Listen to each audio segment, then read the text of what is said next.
Welcome to Wednesday's edition of Student of the Gun Radio.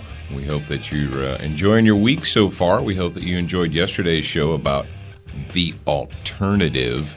I'm really pleased or happy or gratified that lots and lots and lots of you out there in the Student of the Gun audience after the show or when the show was posted your own comments and shared it. And you get it.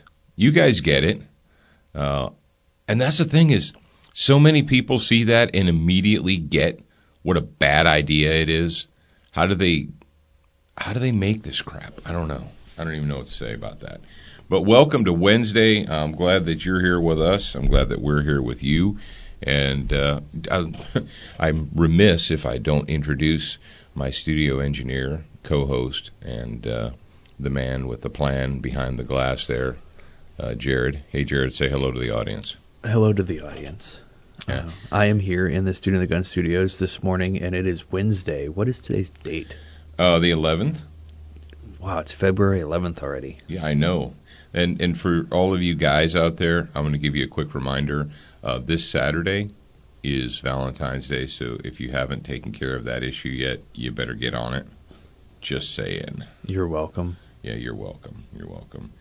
So, being Wednesday, we're going to go ahead and do our SWAT Fuel Fitness Talk, but let's go ahead and knock out our our thank yous first. And this is important because without these folks, we couldn't bring you Student of the Gun Radio and sit in our cool Glass Case of Emotion studios. Is that what we're going to call this? The Glass Case of Emotion Studios? Yeah, we could do that. Why not?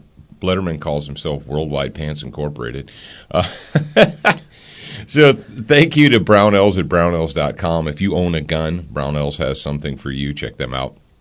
Velocity Triggers at velocitytriggers.com. They make AR-15 drop-in match-grade triggers. If you've got an AR-15, want to put a new trigger in it, I guarantee you they've got something for you on their website. And, Jared, did you go ahead and did you announce or did you get confirmation from our winner? The Velocity Trigger winner? I'm going to have to go back in my email and check. Okay. I don't remember. If I did, I sent it off. But if I didn't, then obviously not. Oh, well, there you go. That's an answer. SWAT Fuel. Let me check real quick. Okay, you go ahead and check while I'm thanking everybody. Colt at Colt.com and XS Sights, the fastest sights in any light.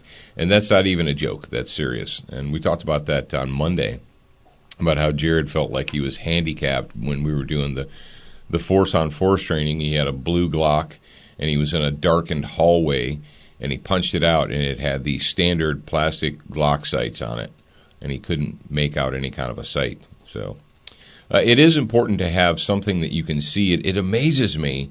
I've been doing this going on 3 decades now, playing this shooting game, this whatever you want to call it, and that people still don't understand what sights are for or how they work, or they spend all this time fussing and worrying about their rear sight and the configuration and style and the tritium fiber optic, all kinds of different stuff. There's actually a sight out there that has 2 tritium dots and 2 fiber optic dots in the rear sight for a total of 4.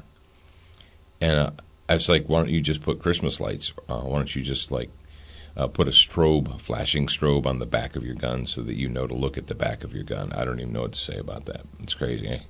We've got a lot of stuff to talk about today. We've got some stuff from the People's Republic of New York. We've got Slave State News. And the title today is 911 Reality Check. And every once in a while we bag on 911. And we're not really bagging on the system so much as we're bagging on the people that want to present 911 as the end-all, be-all, that is your total survival plan, is to hold on to your phone and punch in 3 numbers, sit down and wait for help to arrive from the heavens. And that's not the way it works. It's not the way it has ever worked. Every once in a while you get lucky, but the fact is you have to do something while you're waiting for help to arrive. Whether it's using a gun, using a bandage, using whatever, a fire extinguisher, it doesn't matter. The worst thing that 911 has done to our nation is it's turned our nation even more so into a a country full of dependent babies, basically, just large people that are nothing more than infants that have to be hand-fed and spoon-fed and have everything taken care of for them. And if I have a mission in life, it's to stop that, or at very least point it out so people realize that it's going on. You got that face over there. I'm looking at you through the glass, and you got that face like you're quizzical. Or did you find it, or you're not finding it, or what's going on, Jack? My computer was just doing weird things. Your computer was doing weird things. Yeah, we had Dustin Bond as the winner from the grad program, and I still haven't got confirmation from the public. I tried 4 people. What? So I'm just going to pick another one from the grad program. Apparently, you guys out there in the public listening audience don't want to win a $150 drop-in AR-15 trigger. So, all right. Well, we'll keep trying. Let's move on, Jared. You want to talk about it is Wednesday, and Wednesday is our SWAT Fuel Fitness Talk Day. Jared's going to go ahead and speaking of fitness, are you feeling fit today? Yeah, I'm feeling a little sore. A little bit sore? Jared worked out hard last night. I tell you what, I think my ribs aren't sore, but I got popped pretty good yesterday. And you're a jerk, by the way. Why? I don't understand. You go ahead and tell them what you did, butthead. What did I do? I really don't know. When you told Dixon that you didn't see that, could you go ahead and do it again? Well, I kind of didn't see it. But I mostly said that because I wanted to see it again. Anyway, Dad asked a question about something, and Dixon was showing him the answer to the question. And the answer included him punching me in the ribs. Yeah, the answer included being punched in the ribs. And so I was the victim in this case, where Dad was standing over me and as the aggressor. And so Dixon popped him in the ribs, and then next thing I knew, Dad was on the ground because he took him down. And I don't know, I didn't see how it happened, so I just looked at Dixon and I said, "I didn't see that. Can you show me again?" And I mostly said that because I heard the crack of. You heard the air expel out of my lungs as I went, "Oof!" Yeah. It was kind of funny. All right, kid, go ahead and give us a fitness talk moment. All right, let's talk about SWAT Fuel Fitness Talk. Today I'm going to cover flexibility. I've had a ton of questions about flexibility. Yes, it's important. Yes, you need to stretch. And that's pretty much it about flexibility. Do it. And I'm going to give you a little bit more, though. You need to stretch before you work out and after you work out, or in the morning when you wake up and before you go to bed, or all 4 of those. I would just recommend, usually if you get up in the morning, give yourself a little bit of a stretch, maybe not a whole 10 minutes of stretching, but take deep breaths and stretch, and it'll make a world of difference during your day. But definitely before you work out and definitely after you work out. Those are when your muscles are going to be strained the most. And when you stretch before you work out, warm your muscles before stretching. And by that I mean jog a little bit or do a fun activity with a friend or something. What I do before I work out, if I have a partner, I pummel. And I don't know if you guys know what that means. I don't really know how to explain it, but I pummel. You know what that means? I know what it is, but yeah. I think most of our audience, if they haven't done wrestling or some kind of a physical contact sport, they're probably. You mean like pummel, like take a stick and hit someone over the head with it? No. Not pommel. Pummel. Pummel, yeah. Pummel. Warm your muscles before stretching. That's very important because when you warm your muscles, think about it like this. I don't even know. Like I was going to say your car. Your car, yeah. All right. This is a good example, and this is actually pointed out to me years ago about young kids that they get a car and they get all excited. So they jump in, turn the key on, and at the moment the engine is running, they throw it into gear. And if you talk to a mechanic or somebody who's experienced with automobiles and engines, they'll say, "Stop doing that. Calm yourself down. Turn the engine on." And say your ABCs or something. Calm down. Play with the radio. Let the engine warm up. Let the oil circulate through the engine. Then go ahead and put it in gear. A good friend of mine said that his auto shop teacher admonished them in high school. "Oh, you young kids, you just want to turn the engine on and gun it." And he said, Take your time, let the engine warm up, and it's less stressful on the engine, and you'll get more life out of it. And I guess that equates to your body and your muscles and joints and stuff. Warm them up, quit stressing them out, and they'll last longer. I guess if you think about it, when your car is sitting there, the oil is running to the bottom of your piston, so you have to... Yeah, it's all at the bottom. You got to let it get circulated around. I guess I'll do a little bit more simple analogy here. Think about plastic. When it's cold, it's really hard. If you take a heat gun to the plastic and you warm it up, it gets really flexible and bends easily. That's the same thing with your muscles. But it's cold, it breaks. Yeah. Well, there you go. All right, ladies and gentlemen, children of all ages, the answer to that question is yes, you should stretch. And do yoga. Do yoga. Do yoga. That's actually a really good activity. Do that. Yoga. Do they have to do the chanting, or can they do it without the chanting? You can do it with the chanting. Or you can do I mean, depends on if you're in a class or not. I think they frown upon that. Is it like paganism? What? Nothing. All right, kid. We got lots of stuff to talk about here, so let's go ahead and get into it. We're going to start us off with some Slave State music. We haven't heard the Slave State theme in a while, so let's do it. I like to teach you all the rules. I get to see them set in stone. I like it when you chain me to the bed, but then you see. All right, that is our Slave State News update, and this Slave State News comes to us from the glorious People's Republic of New York. And the storyline goes something like this. Subway slasher sought after leaving 4 victims in his wake. Now, this story is actually from February 4th, 2015, and we thought it was a good thing to talk about here on Student Gun Radio based upon the fact that Nanny Bloomberg and his ilk, and now the communist de Blasio, congratulations for electing a full-blown psycho-communist New York, they've essentially disarmed the people of New York. So you've been disarmed for your own good because you can't be trusted with defensive tools. You can't be trusted with weapons because weapons are scary and weapons are bad, and you shouldn't be allowed to have weapons. And if we make more laws and more restrictions, then that will make people safer.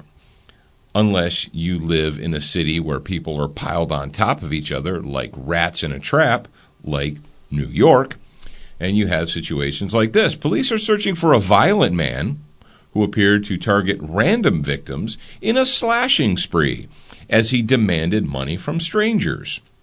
It started about 1:20 a.m. Wednesday on the northbound 4 train. The attacker boarded the Broadway Lafayette, walked up to a 35-year-old strap hanger. Okay. And I guess that is a person who's on a subway train holding on to the strap thing. Yeah, the person that's standing. Okay.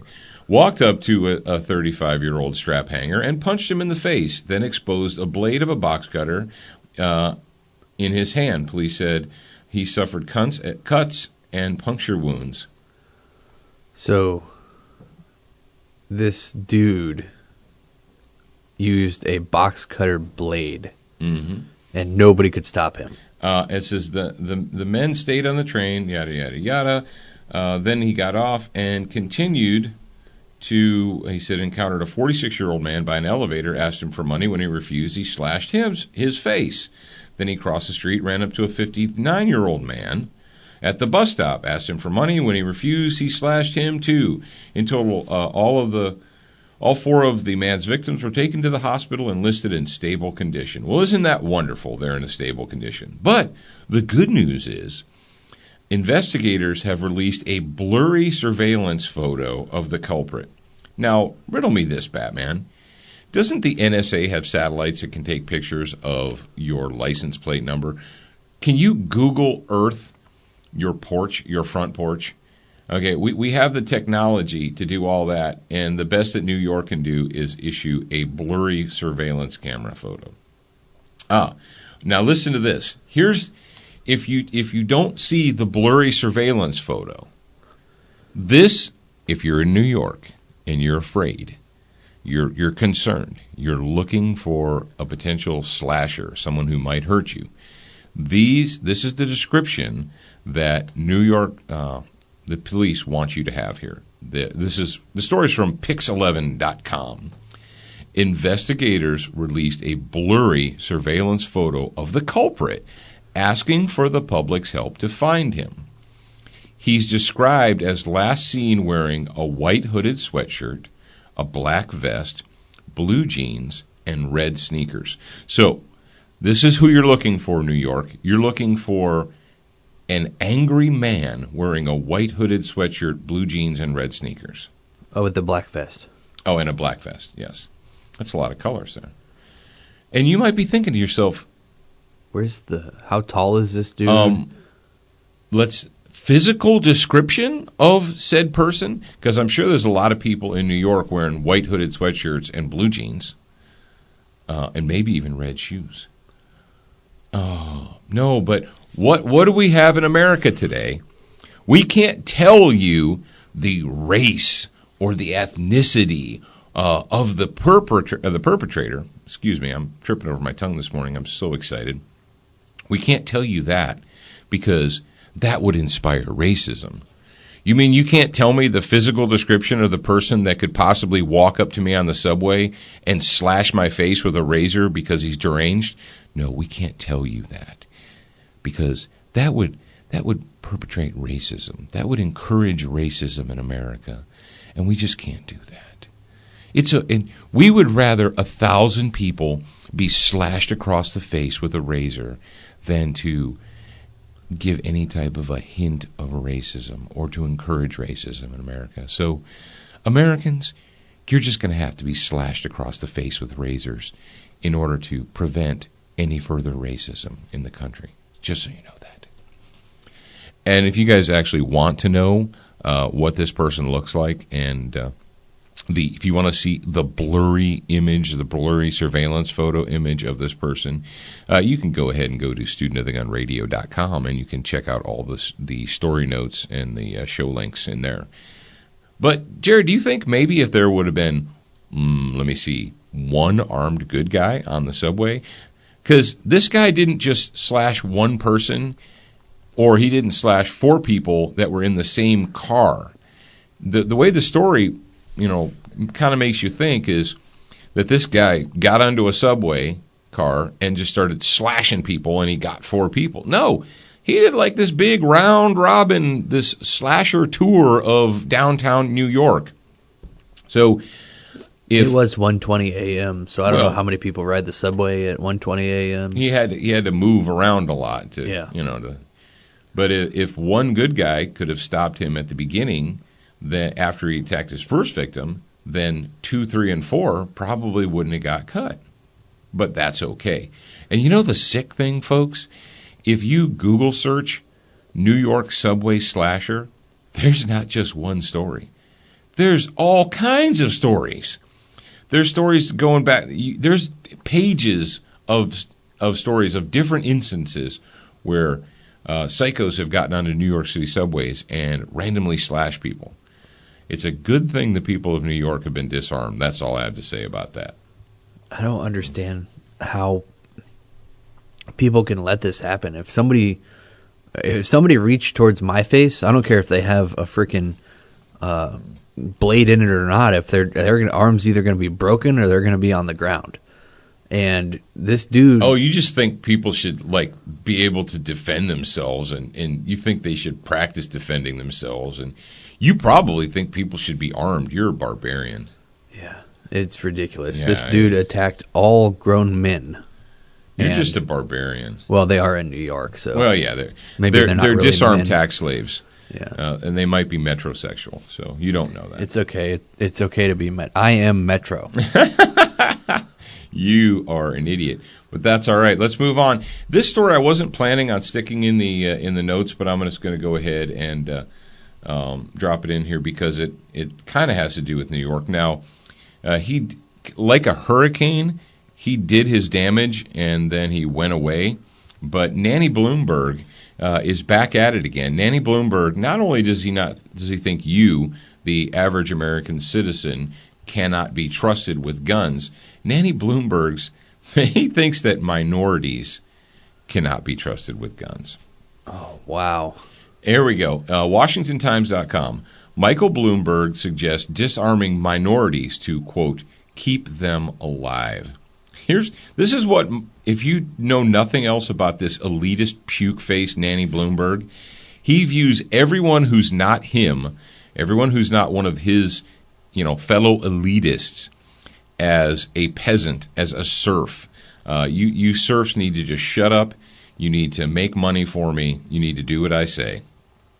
And here we go. What was Nanny doing? He was at another anti-gun dealio or something. It says Aspen Institute. He was speaking at Aspen Institute. Okay, Aspen, which is beautiful, but it's populated by hippie douchebags, unfortunately. While speaking to Aspen Institute, Mr. Bloomberg said 95% of murders fall into a specific category. Now, hang on a second.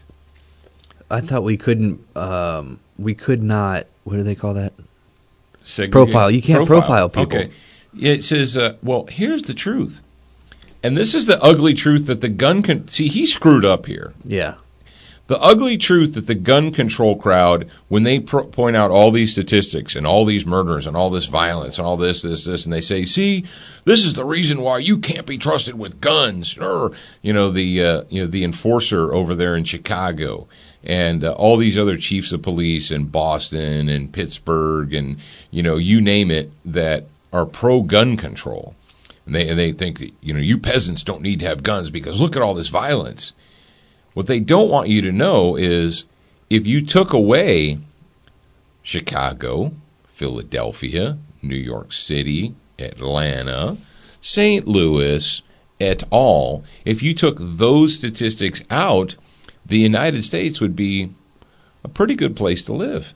Violent crime and all these European puke faces that want to say, this many murders per capita in the United States of America, and that's why you need to disarm yourselves and be good little tax slaves like we are on the continent. All those guys, you say, well, yeah, but if you take away 7 cities, Chicago, New York, Atlanta, I can't think of all. It's Chicago, New York, Atlanta. Los Angeles isn't that bad now, but it is up there. Houston, if you take out Houston and, like I said, St. Louis, what have you, there's 7 cities. If you removed the violent crime statistics from those 7 cities, the United States would have less. I think it was it was like less than Switzerland. Like we'd be like right on par with Switzerland as like murders per capita. But we're not supposed to know that. We're not supposed to talk about that. You have to be disarmed because thugs in Chicago can't stop killing each other. We have to take away your guns because the criminal vermin who populate Detroit, Michigan can't stop killing each other. So we have to disarm you. That's the answer. But Nanny Bloomberg, he says here that 95% of murders fall into a specific category. Wait. I think that he means the male minority between the ages of 15 and 25 are the ones that are being murdered. Okay. He says murders fall in a specific category, a male minority between ages 15 and 25. Okay. Not committing the murder. Well, who's killing them? Other male minorities 15 to 25. That's beside the point. We have to not think about that. So if apparently it's 95% of them fall into that category, then they're not really minority. That's a majority. Oh, well, hang on. You're going to blow people's minds here. It says cities need to get guns out of this group's hands. Now here you go. He said that the male minorities between 15 and 25 are the 95% of the murders. And it says cities need to get guns out of this group's hands and keep them alive, said the former 3-term mayor, blah, blah, blah. Quote, these kids think they're going to get killed anyway because all their friends are getting killed. They just don't have any long-term focus or anything. It's a joke to have a gun. It's a joke to pull a trigger. Hey, you know what's a joke?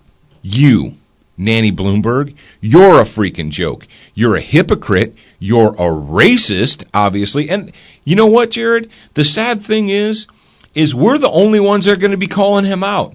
Very few people will call this puke-faced scumbag out as a racist because the mainstream media has been bought and they've been sold, purchased, bought, and sold. They're owned by the progressive left, by the state, and because Nanny Bloomberg is a good member of the elite class, they won't call him out.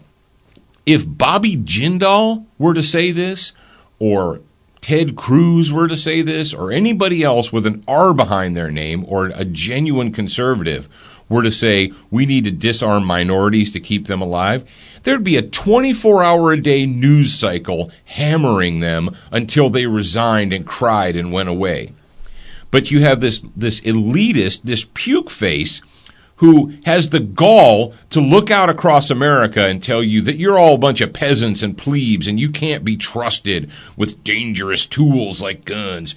But, well, my personal staff of 24-hour bodyguards, my 24/7 bodyguards, well, they obviously need guns to protect me and to keep me alive because I'm one of the important people.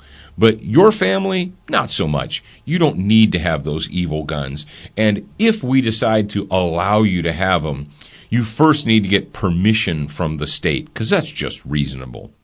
Folks, next time one of your friends brings up anything gun control related, you can go ahead and throw this racism in their faces. So you've got two types of racism here. You got Nanny Bloomberg, who says minorities are just can't stop killing themselves. And the only way to stop them from killing each other is to make sure that they don't have guns. Minorities age 15 to 25. I didn't even stay at a Holiday Inn Express last night, and I'm not a doctor. But in every state in the union, can 15, 16, 17, 18-year-olds go in and buy, well, I know an 18-year-old can buy a rifle or a shotgun, but can 15, 16, and 17-year-olds go into stores and buy handguns or any kind of gun? Not last time I checked. So they're already breaking the law. They're already breaking the law by committing murder. So if according to Nanny Bloomberg here, if we can just figure out a way to make it illegal for them to own guns. Hey, doofus, the guns that they own are already illegal, quote. They're already stolen from someone. They're already gained in an illegal fashion. You're a moron. And the fact that I can't believe that no one stands up and says, excuse me, Mike, you're a moron?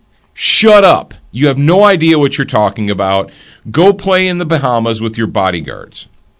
All right, let's move on. Let's go ahead and let's get to the meat of it. We're talking about a 911 reality check here. And this story comes to us from theblaze.com.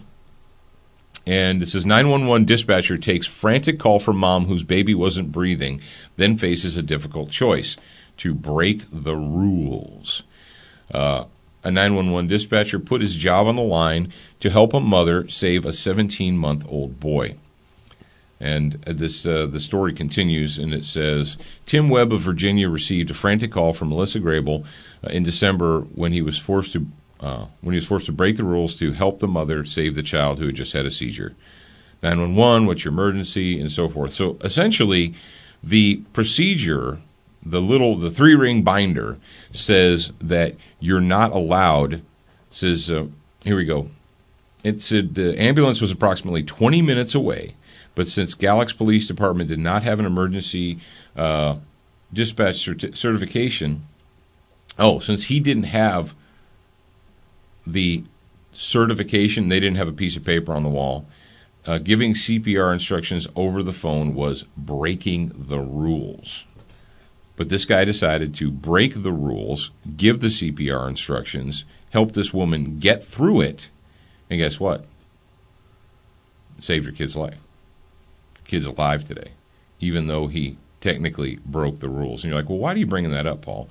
Well, I'm bringing that up because every time we get a story where one of these 911 dispatchers does something asinine or ridiculous, like telling the emergency caregiver to take the tourniquet off of the amputated limb, maybe something like that, what we're given as a defense is people are like, well, You have to understand, Paul, that these dispatchers have rules and they have procedures that they have to follow. So if a guy out there just put an improvised tourniquet on a guy's amputated leg, the rules say take the tourniquet off, so it's better to let that guy bleed to death on the street than to break procedure? Really? Because you can't think? But this guy did a good job, and this was actually in Virginia. Now, I looked up on the map because I wasn't sure where Galax, Virginia was. And Galax, Virginia is way over on the West Virginia side. It's not the D.C. side. If you guys are familiar with Virginia, essentially you have two Virginias. You have the Virginia that's country, that's over towards the west, and then you have the Virginia that's up towards Maryland that is like just one big population center, and it's full of Democrats and liberals and puke faces and so forth. And apparently they don't have any good exterminators up there to get rid of the vermin. But so you've got two Virginias, and this is in the good part of Virginia. So go team, good job. We're glad that you were there. I was reading the sentence again, and it says the police department did not have an emergency medical dispatch certification. So nobody there at the police department, no matter what level of training they've had, would not be able to give instructions over the phone. Per the rules. Yeah, per the rules. So that's dumb. Even though it's kind of like the whole mentality of like, well, you're not allowed to offer medical care because you're not a certified EMT. Well, but I know how to do it. Well, yeah, but you don't have a piece of paper that says you're allowed. Yeah, but I know how to do it. Well, until you get that paper, you just have to let them die.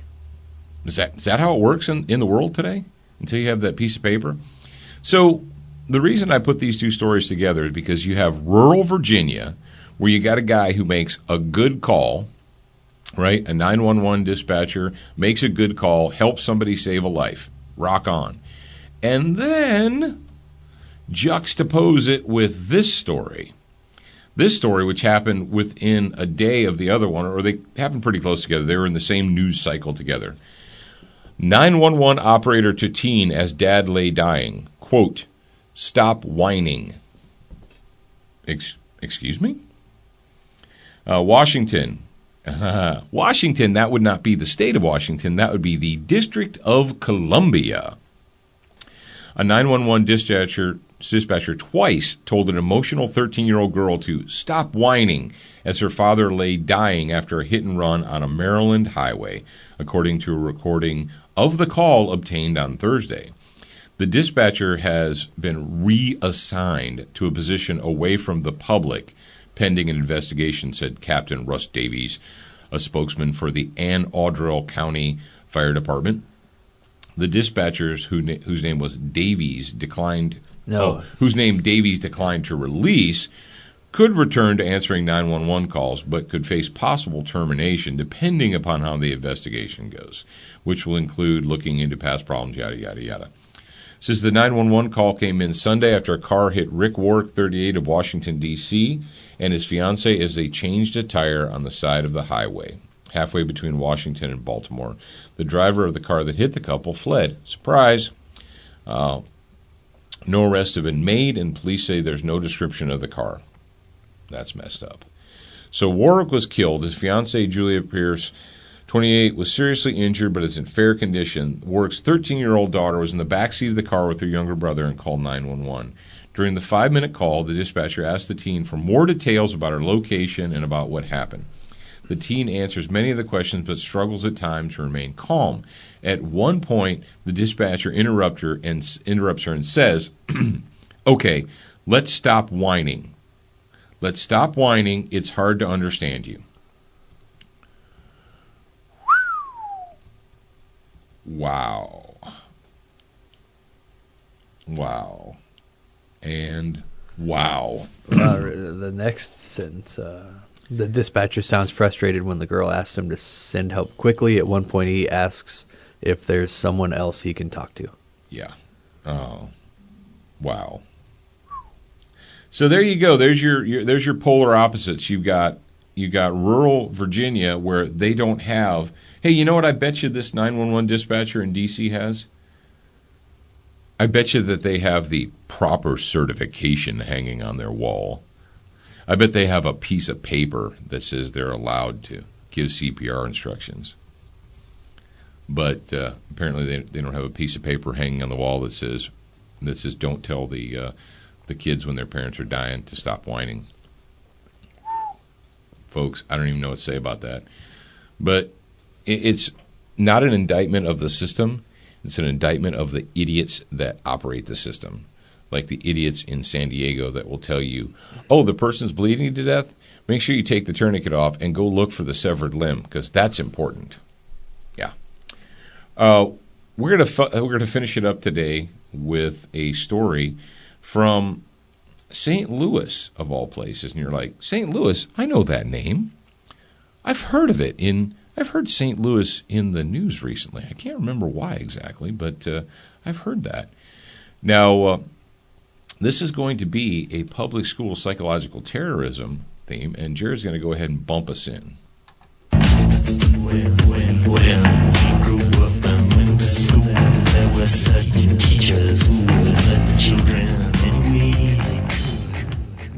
Okay, fans of Student of the Gun, you know that. That is the public school psychological terrorism update theme, and it comes to us from Pink Floyd. That's from an album called Another Brick in the Wall, and that is Another Brick in the Wall Part 2 for all of you hip cats out there. Somebody wrote recently, and they're like, hey, what is that psychological terrorism theme that you do? And it's from Pink Floyd. And everybody who's my age knows that song, but a lot of you young folks don't. So we're glad that we were able to hip you to that. This comes to us from Yahoo News, which is just scary. I'm sure there was another news source, but this happens to be the most convenient one. Parents outrage after student is attacked by nearly 20 classmates. What? Parents are calling for the removal of a high school principal in St. Louis after a 16-year-old student was attacked by nearly 20 classmates. Peers caught the attack on their cameras and posted it online. Well, that's the important thing. Folks, kids, if you learn anything from today's show, it's if someone is being abused, being victimized, being bullied, being beaten, what you want to do is get out your phone and you want to record it so you can see who gets the most hits on YouTube. You don't want to stop the person. You don't want to protect the victim. You don't want to stop the bad person from bullying the other person. No, that's not what you want to do. You don't want to get involved, because if you do, well then, because of the zero tolerance policies at school, then you'll be expelled too. And the story continues, or it doesn't continue because, I hate you, Yahoo News. You are the devil. You know what it did to me, Jared? What? I was reading the news story, and it just went ahead and automatically updated and went to the next story. Because apparently people who read Yahoo News have the attention span of a squirrel on amphetamines, and they can't look at something for more than 5 seconds. Well, it doesn't really even go any further at all. It says parents are calling blah, blah, blah, removal, and then peers caught the attack on camera. Then after that, it goes to the comments. Well, and you know what's sad about this story is when I grabbed the show notes and when I put it in there was an entire story because I read the entire story. Oh, really? Yeah, so apparently... Do you want to play the audio? Sure, go ahead. Video? Go ahead and play the audio, and let's hear what the parents have to say. I couldn't believe that a fight was actually going to happen instead of me going to class. This is the voice of a 16-year-old McKinley High School student who says she was threatened last Friday and was part of a hit list. She says she gave the principal information on everyone involved. I gave him the list from what I saw from the cafeteria on Friday. And I told him, these are the people that are threatening me, and these are my friends that's being threatened. That threat, an attack on a friend caught on camera, and online taunts led to outrage from parents. I do expect the school board to follow the Child Safety Act and provide all children a safe environment. I'm no longer interested in returning my child to the school. Two of them met with attorneys and made 5 demands of the district, including having the principal removed, the students transferred, and the revamping of the district's bullying policies. The school district, however, has shown no sense of urgency about this. In fact, all they seem to want to do is to try to sweep under the rug. Fox 2 contacted St. Louis City Schools, and there was no further comment. But on Monday, officials said the name of the attacked student was not given to the principal. The district security team is also investigating, and students involved in the fight would be disciplined. There's also word that a third team on the hit list was recently threatened. But there were more than 50 students up in the hallway that morning, 7 o'clock. They threatened a mother, a parent. At this point, attorneys say the district has 72 hours to respond, or the next stop is a federal or state court. Wow. Okay. Number one, if you're a reasonable person, I don't like the term reasonable. If you're a good person, you're a productive person, you want your children to foster in a productive environment, get them out of public schools. Folks, I don't know how many more times I have to say this. Get your kids out of public school. Did I say that slow enough? I don't know. I can probably make it slow motion. Get your kids out of public school. Folks, stop acting surprised when this happens. All right, first of all, St. Louis, do we have the clue? Has the memo arrived nationwide that St. Louis is a cesspool? Doesn't St. Louis have a Democrat mayor? And doesn't Missouri have a Democrat governor? Oh, I think they're going to have a summit, and they're all going to sit down and find out how we can blame the Ferguson police force. I think it's probably the police department in Ferguson's fault that all of this happened.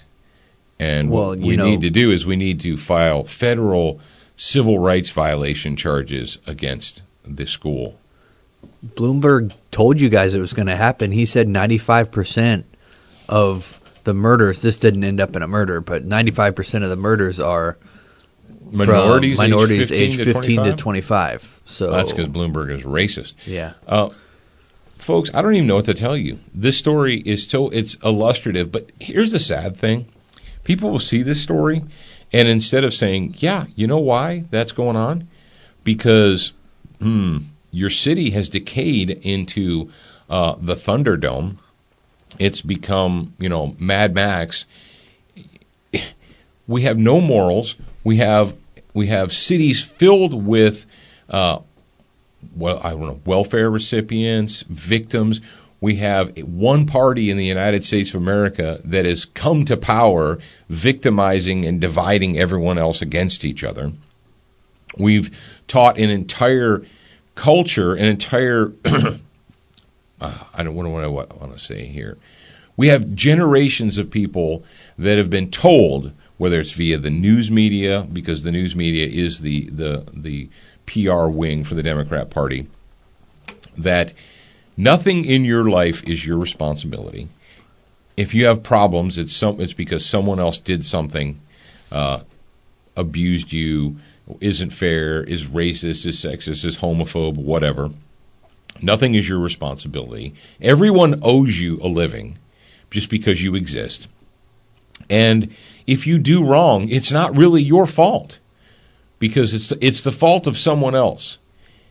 So how do you raise an entire generation or two of people being told that you're a victim, nothing you do is your fault, and so by contrast, nothing you do bad is your fault either. So good or bad, it's not your fault. You're not responsible for your life. Maybe they need to, you know what they need to do, Jared? They need to give people free phones. Well, if they would just give them free phones, everything would be better. Yeah, because then they can film more and put it on YouTube more. Or maybe midnight basketball. Maybe that's what they need in the inner cities is midnight basketball, folks. That's a little. How about we need parents to discipline their children?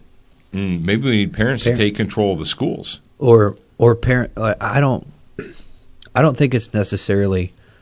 I mean, obviously it is the schooling, but I think it stems from parents not teaching their kids morals. Parents not stepping up and like in these big cities like this, I think that schooling is like a child care service. They send their kid there so they don't have to watch the kid. They don't have to feed the kid. Well, it's become a 24-hour restaurant service. We have to keep the schools open in the summertime now, and use your tax money to run the schools like restaurants because parents can't even feed their kids in the summertime. Kids to starve. That's right. I actually expect parents to feed their own children. I know that's crazy. I know. All right, let's go ahead and wrap this one up. Well, folks, it's Wednesday. We're halfway through. We're glad that we're able to bring this information to you, and we will be back tomorrow, I promise. So until then, remember this. You're a beginner once, but you should indeed be a student for life.